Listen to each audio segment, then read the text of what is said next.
मेरा नाम नसर अब्बास है। मैं वैसे टीचर नहीं हूँ, सिर्फ मैं वैसे पता चला था कि आप आ रहे हैं, मंडी बहुत दिन से मैं यहाँ पे आया हूँ। मैं वैसे बैरून मुल्क में होता हूँ। एक सवाल है कि पूरी दुनिया में जहाँ पे भी हम जाते हैं कि यहूदियों की चीज़ें अच्छी हैं, उनकी क्वालिटी अच्छी है, उनके चाहे खाने पीने की चीज़ें हैं या वैसे हैं, यहूदियों की चीज़ें अच्छी हैं। हम मुसलमानों की चीज़ें अच्छी नहीं होती, क्वालिटी अच्छी नहीं होती। अगर मैं यूरोप की बात कर रहा हूँ, पाकिस्तान में तो इतनी नहीं है यहूदियों की चीज़ें, वैसे ऑल ओवर द वर्ल्ड की बात कर रहा हूँ। वहाँ पर हमें ये मसला बनता है कि हम बेसिकली मुस्लिम हम वहाँ पे बहुत पसमानदा है, बहुत पीछे है।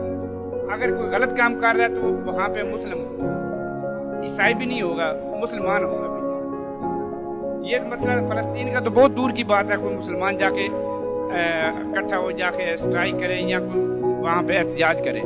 सिर्फ मसला ये कि हम मुसलमान थोड़ा तरीका बता दें हमें कि हम इसके लिए क्या पूछा। इसी बहाने चंद और बातें कर जाऊंगा आपसे। यहूदियों की जो चीजें बहुत अच्छी होती हैं, क्वालिटी बहुत अच्छी होती है, जैसा कि आपने कहा, कुछ चीजों को आप मान लेते हैं, कुछ चीजों पे बात की जा सकती है। पहले हम बात करते हैं, यहूदियों की चीजें बहुत अच्छी हैं, कोल्ड ड्रिंक बहुत अच्छी है, उनका पिज्जा बहुत अच्छा है, उनका बर्गर बहुत अच्छा है, उनकी फार्मास्यूटिकल कंपनी की दवाइयां बहुत अच्छी हैं। किसने कहा? किसने कहा? किसने कहा? ये किसने कहा? अच्छा, आप कह रहे हैं ना, आपको किसने बताया? अच्छा, अब मैं आप ही से पूछता हूं नए अंदाज में, कोक बेहतर है कि लस्सी बेहतर है? नहीं, मैं उनसे पूछ रहा हूं, कोक बेहतर है कि लस्सी बेहतर है? ओके, बर्गर बेहतर है कि पराठा बेहतर है? अच्छा, पिज्जा बेहतर है कि कीमे वाला नान चंगा है? जी, मैं आपसे पूछ रहा हूं। मैं अभी आगे जाऊंगा, मैं पहले सिर्फ यस नो, ये चीजों में से कौन सी चीजें किसकी बेहतर है? ओके, अब आते हैं फार्मास्यूटिकल इंडस्ट्री, जिसे फार्मास्यूटिकल माफिया कहा जाता है इस वक्त, जिसकी दवाइयां और अब आपको वैक्सीन भी जबरी लगाई जाएगी, जो सारा कुछ होगा, ये एक माफिया है। सवाल ये है, जो आपकी तिब्बे यूनानी थी, जिसे लोग तिब्बे नबवी भी कहते हैं, दूसरे तरीके इलाज, जो देसी तरीके इलाज थे, उनके साइड इफेक्ट्स ज्यादा हैं या एलोपैथिक के ज्यादा हैं? तो आप मानते भी हैं कि वो नुकसानदेह है, लेकिन आप प्रोपेगेंडा का शिकार हो गए। अब ये प्रोपेगेंडा कैसे काम करता है? This is much important to understand. हम कई हदीस में, रवायात में पढ़ते हैं, कुछ लोग डिबेट भी करते हैं, लेकिन हम लफ्ज को लेकर चलते हैं दज्जाल के ऊपर। दज्जाल निकला दजल से। दजल कहते हैं झूठ को, झूठ कहते हैं फ्रेब को।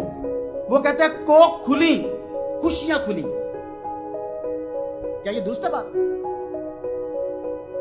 वो कहते हैं ड्यू खोली, डर की आगे जीत है। ओहो, चॉकलेट का इश्तिहार आता है और साथ लव के सिंबल बने होते हैं। जहां ममता वहां डालडा है। ये ममता और डालडा का कनेक्शन क्या है, मुझे बताइएगा जरा क्या है? ये है वो दजल, ये है वो झूठ, ये है वो फ्रेब, जिसके जरिए हमारे ज़हनों को मुसख्खर कर लिया गया। मैंने आपको बताया था पहले, शायद आप उसको बैठे थे कि नहीं, कि वो चाइनीज फिलोसोफर का call, power perceived, power achieved. उन्होंने अपनी बर्तरी का ऐसा सिक्का हमारे ज़हनों पर जमा दिया, हमने आंखें बंद करके मान लिया कि इनका निजाम ठीक है, डेमोक्रेसी ठीक है, इनका निजाम है। हमने आंखें बंद करके मान लिया इनका तरीका इलाज ठीक है, क्योंकि ये ठीक हो गए। हमने आंखें बंद करके मान लिया कि इनका तर्ज जंग ठीक होगा, अपने लोग जंग सीखने के लिए वहां भेजो, क्योंकि उन्होंने हमारे ज़हन पर यह सिक्का बिठा दिया। हमें उनकी गुलामी से निकलने से पहले खुद को ज़हनी गुलामी से आजाद करना होगा। हमें उनके हर कदम के ऊपर, उनके हर स्टेप के ऊपर सवाल उठाना होगा, और यकीन मानिए आंखें खुली। आपका बहुत शुक्रिया, आपकी वजह से मुझे बात करने का मौका मिला, वरना ये बात मैं कैसे करता।